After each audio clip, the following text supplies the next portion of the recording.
வணக்கம். நம்ம எல்லாருக்குமே தங்கம் அப்படிங்கிறது ஒரு சென்டிமெண்ட், ஒரு பெரிய பாதுகாப்பு உணர்வு கொடுக்கிற விஷயம். ஆனா அந்த தங்கத்தையே நமக்காக வேலை செய்ய வைக்கிறது எப்படின்னு என்னைக்காவது யோசிச்சிருக்கீங்களா? வெறும் நகையா மட்டும் பார்க்காம தங்கத்துல முதலீடு பண்றதுக்கு என்னென்ன சூப்பரான வழிகள் இருக்குன்னு வாங்க இப்ப நாம விரிவா பார்க்கலாம். தங்கம்னு சொன்னாலே நமக்கு முதல்ல ஞாபகத்துக்கு வர்றது அழகான நகைகள் தான் இல்லையா? ஆனா ஒரு இன்வெஸ்ட்மெண்ட்டா பாத்தீங்கன்னா நகைகளை விட பல மடங்கு புத்திசாலித்தனமான வழிகள் இருக்கு. சரி, அது என்னென்ன வழிகள்னு ஒன்னொன்னா பாப்போம். ஒரு நிமிஷம் யோசிச்சு பாருங்களேன். உங்க வீட்ல பீரோல பூட்டி வச்சிருக்கிற இல்லனா பேங்க் லாக்கர்ல பத்திரமா இருக்கிற உங்க தங்கம் உங்களுக்கு ஏதாவது வருமானம் கொடுத்துக்கிட்டு இருக்கா? பெரும்பாலும் இல்ல, சரிதானே? அப்போ சும்மா இருக்கிற அந்த தங்கத்தை எப்படி ஒரு வருமானம் தர்ற சொத்தா மாத்துறது? அத பத்தி தான் இப்ப நாம தெரிஞ்சுக்க போறோம். பாருங்க, இதுதான் தங்கத்தோட மிகப்பெரிய பலமே. மத்த எந்த சொத்தை எடுத்துக்கிட்டாலும் காலப்போக்குல தங்கத்தோட மதிப்பு குறையாம தொடர்ந்து ஏறிக்கிட்டே போறதுதான் இது ஒரு ரொம்ப ரொம்ப பாதுகாப்பான முதலீடா மாத்துது. சரி, முதல்ல நம்ம எல்லாருக்கும் தெரிஞ்ச நம்ம தாத்தா பாட்டி காலத்திலிருந்து நம்ம பின்பற்றிட்டு வர்ற பாரம்பரிய முறைய பத்தி பாப்போம். அதாவது நேரடியா தங்கத்தை காசுகளாகவோ இல்ல கட்டிகளாகவோ வாங்குறது. இதோட கான்செப்ட் ரொம்ப ரொம்ப சிம்பிளுங்க. தங்கத்தோட விலை எப்போ கம்மியா இருக்கோ அப்போ காசாவோ கட்டியாவோ வாங்கி வச்சுக்கணும். அப்புறம் விலை ஏறும்போது வித்துட்டா நல்ல லாபம் பார்க்கலாம். சரியா திட்டமிட்டு செஞ்சா ஒரு வருஷத்துக்குள்ளேயே 10லேருந்து 20% வரைக்கும் கூட லாபம் பார்க்க வாய்ப்பு இருக்கு. ஆனா இங்க ஒரு மிக முக்கியமான விஷயத்தை நீங்க ஞாபகம் வச்சுக்கணும். முதலீட்டுக்காக தங்கம் வாங்கும்போது தயவு செஞ்சு நகைகளை வாங்காதீங்க. ஏன்னா அதுல செய்கூலி சேதாரம்னு கூடுதல் செலவுகள் வரும். அதுக்கு பதிலா சுத்தமான தங்க காசுகளாகவோ அல்லது கட்டிகளாகவோ வாங்குறது தான் எப்பவுமே புத்திசாலித்தனமான ஒரு முடிவு. சரி, நேரடியா தங்கம் வாங்குறத தாண்டி இன்னும் சில சிறந்த வழிகளும் இருக்கு. குறிப்பா உங்ககிட்ட ஏற்கனவே இருக்கிற தங்கத்தை சும்மா பூட்டி வைக்காம அதையே ஒரு வருமானம் தர்ற வழியா மாத்துறதுக்கு அரசாங்கமே சில திட்டங்களை கொண்டு வந்திருக்கு. அத பத்தி இப்ப பார்க்கலாம். இங்க பாருங்க, ரெண்டு முக்கியமான திட்டங்கள் இருக்கு. ஒன்னு கோல்டு மானிட்டைசேஷன் ஸ்கீம், அதாவது ஜிஎம்எஸ். இது எதுக்குன்னா உங்ககிட்ட ஏற்கனவே இருக்கிற நகையோ காசையோ பேங்க்ல கொடுத்து அதுக்கு வட்டி சம்பாதிக்கிறதுக்கு. இன்னொன்னு சொவரின் கோல்டு பாண்ட்ஸ், அதாவது எஸ்ஜிபி.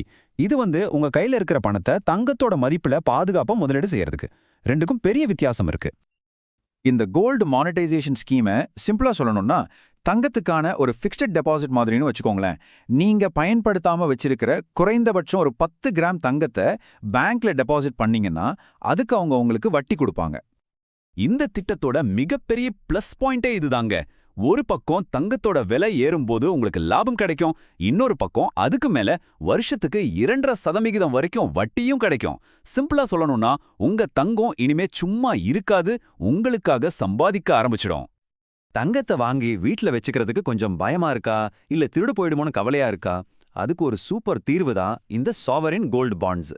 இதுல நீங்க நிஜ தங்கத்தை வாங்க வேண்டிய அவசியமே இல்ல, அதோட மதிப்புல மட்டும் முதலீடு செஞ்சா போதும். இத வெளியிடுறதே நம்ம ரிசர்வ் பேங்க் ஆஃப் இந்தியாங்கிறதால பாதுகாப்புக்கு 100% கேரண்டி. ஜிஎம்எஸ் மாதிரியே இதுலயும் உங்களுக்கு டபுள் தமாக்கா தான்.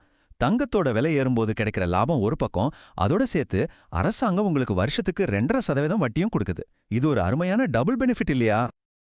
அடுத்ததா நம்ம பார்க்க போறது தங்க முதலீட்டோட லேட்டஸ்ட் அவதாரம், டிஜிட்டல் கோல்டு. ஆமா, உங்க ஸ்மார்ட் போன்ல ஒரே ஒரு கிளிக்ல தங்கம் வாங்குறது எவ்வளவு சுலபம்னு இப்ப தெரிஞ்சுக்கலாம். இப்போ யோசிச்சு பாருங்க, 1 கிராம் தங்கம் வாங்கணும்னா கூட ஆயிரக்கணக்கில் பணம் தேவைப்படும். ஆனா டிஜிட்டல் கோல்ட்ல வெறும் 100 ரூபாய்க்கு கூட நீங்க தங்கம் வாங்க முடியும்.